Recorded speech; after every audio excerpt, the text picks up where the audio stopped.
আমি এই ছোট ছোট মেয়েদেরকে নিয়ে কোথায় যাব? তুমি আমাকে ঘর থেকে বের করো না। আর তাছাড়াও এই ঘরে তো আমারও অধিকার আছে। এই ঘর বানাতে তো তোমার সাথে আমিও সাহায্য করেছিলাম, তাই না বলো? তবে কেন তুমি আমাকে ঘর থেকে বের করে দিচ্ছ?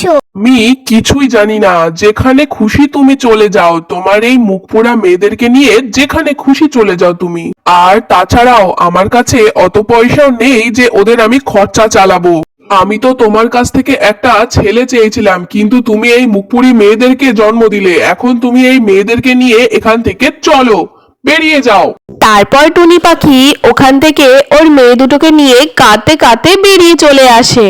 ওদের যেতে যেতে পথে আবহাওয়াটা হঠাৎ বদলে যায় আর তেজ বৃষ্টি তখন শুরু হয়ে যায়। এটা দেখে তো টুনি পাখি খুবই চিন্তিত হয়ে পড়ে। তখনই ও একটা গাছের ডালে বাচ্চাদেরকে নিয়ে বসে পড়ে। হে ভগবান, হঠাৎ করে এটা কি হয়ে গেল?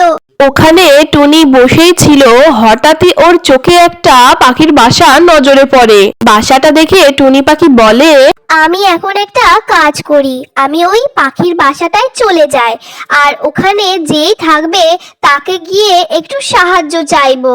ওই বাসার কেউ যদি আমাকে সাহায্য করে তবে। তারপর টুনি পাখি ওর ছানাদেরকে নিয়ে ওই বাসার কাছে আসে আর বাসাটার গেটটা ওরা ঝাঁকাতে থাকে। তারপর ওই বাসা থেকে পিঙ্কি নামে এক পাখি বেরিয়ে আসে। বেরিয়ে টুনি পাখিকে বলে, কি হয়েছে পাখি, তুমি কে?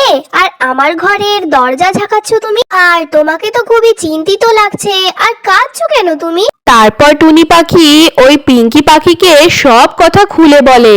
ওই পিঙ্কি পাখি ওটা শুনে ওকে বলে, তুমি এখানে দাঁড়াও টুনি বোন, আমি আমার স্বামীকে গিয়ে বলি তোমার কথা। ও যদি রাজি হয়ে যায় তবে তোমাকে আমি আমার বাসায় নিয়ে চলে যাব। এটা বলে ওই পিঙ্কি পাখি ওর স্বামীকে জিজ্ঞাসা করতে চলে আসে আর ও টুনি পাখির সব কথা ওর স্বামীকে বলে, যেটা শোনার পর ওর স্বামীর টুনি পাখির প্রতি দয়া চলে আসে। তারপর ওই কবুতর টুনি পাখিকে নিজের বাসাতে রাখতে রাজি হয়ে যায়। তারপর ওই টুনি পাখিকে নিজের ঘরের ভেতর ডেকে নিয়ে আসে। আরে পাখি বোন, তুমি যতদিন পারো আমার বাসাতে থাকতে পারো। আমার বাসা এমনিতেও অনেক বড় আছে। তোমাদেরকে তো অনেক অনেক ধন্যবাদ যে আমাকে তোমরা এখানে থাকতে দিয়েছো, কিন্তু আমি তোমাদের এখানে বেশি দিন থেকে তোমাদের বোঝা হয়ে থাকতে চাই না। আর যদি আমি কোনো কাজ পেয়ে যাই তো সেই কাজ আমি করে নেব। তুমি যদি কাজ করতে চাও তবে তুমি কালকে আমার সাথে আমার কারখানায় এসো। আমি পকোড়া বানানোর কারখানায় কাজ করি। আর তুমি যদি চাও তবে আমি ওখানে তোমার কাজে লাগিয়ে দিতে পারি। দিয়ে মালিকের সঙ্গে কথা বলে নিচ্ছি তাহলে। তারপর পরের দিন থেকে টুনি পাখি ওই পিঙ্কি পাখির বর কবুতরের সাথে কাজে চলে যায় আর ওই চিন্টু কবুতর ওই মালি কাকের সাথে কথা বলে। তারপর টুনি পাখি ওখানে কাজ পেয়ে যায় আর ওই টুনি পাখি ওখানে পকোড়া বানানো শুরু করে দেয়। তারপর সন্ধ্যাবেলা ও ঘরে এসে ওর মেয়েদেরকেও বলে, আমার প্রিয় সোনারা, তোমাদের জন্য একটা খুশির খবর, আমি কিন্তু কাজ পেয়ে গেছি। আর আমি কিন্তু খুব শীঘ্রই তোমাদের জন্য একটা বাসা কিনবো। আর তোমাদেরকে আমি স্কুলে ভর্তিও করে দেব। আর কবুতর দাদা তো আমাদেরকে অনেক উপকার করেছে। আমি ওই কবুতর দাদার উপর বেশি দিন বোঝা হয়ে থাকতে চাইছি না। তখনই এইসব কথা ওই চিন্টু কবুতর শুনে ফেলে। তখন ও টুনি পাখিকে বলে, টুনি বোন, তুমি এটা কি করে ভাবলে? কোনো ভাইয়ের কাছে কি কোনো বোন বোঝা হয় কখনো? এর মানে তো এইটাই যে তুমি আমাকে কখনো নিজের ভাই ভাবোইনি। না না কবুতর দাদা, এমন কিছু না। তুমি তো আমার কাছে নিজের ভাইয়ের থেকেও আপন। টুনি বোন, যদি তবে এটাই হয় তবে সামনের দিন থেকে যেন এরম কথা আর না শুনি। আর যদি শুনেছি না তাহলে আমার থেকে আর খারাপ কিন্তু কেউ হবে না। আর এখন তো তুমি ভালো কাজও পেয়ে গেছো। যাও যাও, এখন একটা ভালো কিছু রান্না করে আমাকে খাওয়াও। মা মা, তুমি ঘাসের পকোড়া বানাও। তোমার হাতের ঘাসের পকোড়া খেতে খুব সুন্দর হয়। কতদিন হয়ে গেছে তুমি ঘাসের পকোড়া আর বানাচ্ছ না। কি? ঘাসের পকোড়া? আমি তো কোনো জন্মে এখনো অব্দি ঘাসের পকোড়া চোখেও দেখি নাই আর খাইও নি। কবুতর আঙ্কেল, আমার মা ঘাসের পকোড়া খুবই টেস্টি বানায়। মা, একবার আঙ্কেলকে ঘাসের পকোড়া বানিয়ে খাইয়ে তো দাও। তবে টুনি বোন, আজকে তুমি ঘাসের পকোড়াই তৈরি করো, আমিও তো খেয়ে দেখি যে তুমি ঘাসের পকোড়া কেমন তৈরি করো। ঠিক আছে, আমি এখনই সবার জন্য ঘাসের পকোড়া বানিয়ে নিয়ে আসছি। তারপরে টুনি পাখি ঘাসের পকোড়া বানিয়ে নিয়ে আসে। তখনই সবাই ঘাসের পকোড়া খুব মজা করে খেতে থাকে। তখনই কবুতর টুনি পাখিকে বলে, আরে বাহ টুনি বোন, তোমার এই ঘাসের পকোড়া তো খেতে হেভি টেস্টি, আমার তো পুরো মনই ভরে গেল তোমার এই ঘাসের পকোড়া খেয়ে। কবুতর আঙ্কেল, মায়ের হাতের এই ঘাসের পকোড়া খেতে খুবই টেস্টি হয়। আমাদের তো খুবই ভালো লাগে এই ঘাসের পকোড়া খেতে। টুনি বোন, তুমি তো বেকারি অন্য কারোর কারখানায় পকোড়া বানানোর কাজ করছো। আমি একটা কথা বলি শোনো, তুমি একটা কাজ করো, তুমি নিজেই পকোড়া বানানোর কাজ শুরু করে দাও, তোমার ওই ঘাসের পকোড়ার দোকান কিন্তু খুব চলবে। না না কবুতর দাদা, আমি তো এখন কাজ পেয়ে গেছি, তাই না? আমি এসব নিয়ে কখনো ভাবিইনি। এরপর টুনি পাখি নিজের কাজে চলে যায়। আর টুনি পাখি তো খুবই মেহনতি ছিল, এই জন্য টুনি পাখি ওর কাজ খুব ভালোভাবে করত। আর ওখানে ওর কিছু বন্ধু হয়ে গেছিল। তারপর টুনি পাখির কাজে 1 মাস হয়ে যায়। তারপর টুনি পাখি ওর কাজের পয়সা পায়।